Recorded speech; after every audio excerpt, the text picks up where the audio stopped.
Hey geeks, let me ask you something. Do you think S-rank hunters are the strongest in solo leveling?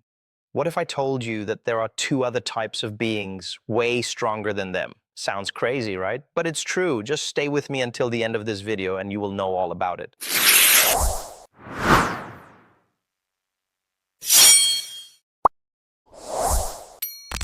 One of these groups is the monarchs, the most powerful creatures in the story.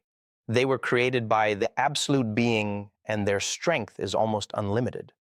Before we begin, warning, this video has spoilers if you've only watched the anime. But trust me, even after reading the entire webtoon, seeing these fights animated is still amazing. All right, let's jump into the list. Whilst Rakan is known as the King of Beasts, he is a brutal fighter who can literally eat a human in one bite. He's also extremely arrogant, thinking he is stronger than everyone else. But here's the truth, he is not as powerful as he looks. When he fought Jin-Woo, he got scared and ran away like a coward. Even worse, Jin-Woo defeated him in just 3 hits. Yep, only 3 attacks and Rakan was gone.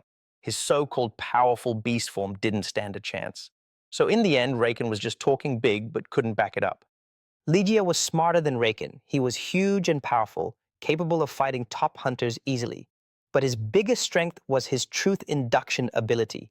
This power forced his enemies to tell the truth, making it impossible to lie. Legia almost tricked Jin-Woo into freeing him, which would have led to a disaster. But luckily, Jin-Woo was already strong enough to stop him before it was too late.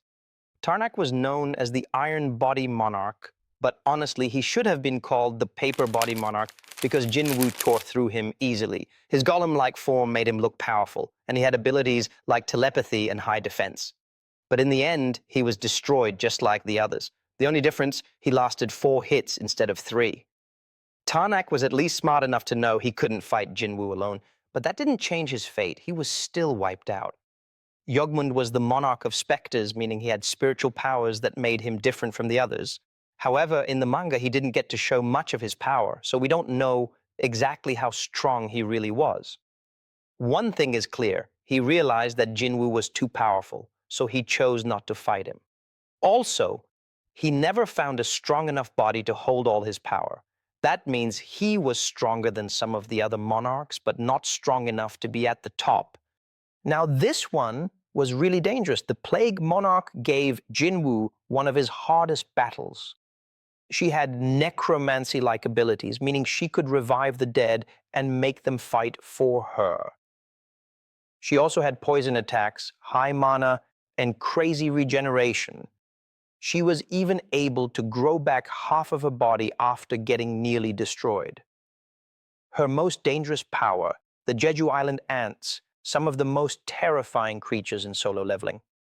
But in the end, both she and her insects were wiped out. The Ice Monarch. This guy was the coldest and most calculating of all the monarchs. He was the one who came up with the plan to attack Jin-Woo before he reached his full power. And guess what? It worked. The Ice Monarch actually killed Jin-Woo before he awakened his true strength. His ice abilities were so strong that they could freeze even Jin-Woo's shadow soldiers. On top of that, his ice spear was deadly. It could curve in midair and hit enemies from unexpected angles. He was also responsible for one of the saddest deaths in solo leveling. Even though he was super strong, he still wasn't at the top. Now, we're talking about Antares, the Monarch of Destruction, also known as the King of Dragons. This guy was on a completely different level from the other monarchs. He was the final boss of solo leveling and the biggest challenge Jin-Woo ever faced. His abilities included turning into a dragon, using dragon fear, which made enemies too scared to fight breathing fire, mastering sword combat, leading an army of dragons. Unlike the other monarchs, Antares fought Jin-Woo in a one-on-one battle. Jin-Woo's fight against him was so difficult that he had to go back in time just to win and save countless lives. That's why Antares is the second strongest monarch, because only one person is above him. Jin-Woo, the most powerful monarch. Was there any doubt? Jin-Woo is the strongest monarch ever.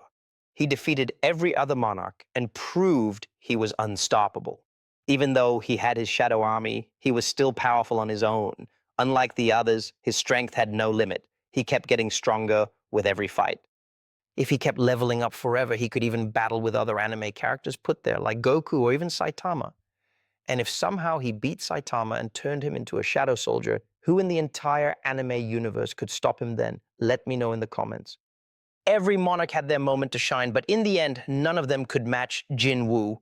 He is, without question, one of the most overpowered characters in anime history. If you liked this video, hit the like button, subscribe to the channel, and turn on the notification bell so you don't miss future solo leveling content. See you in the next one. Peace.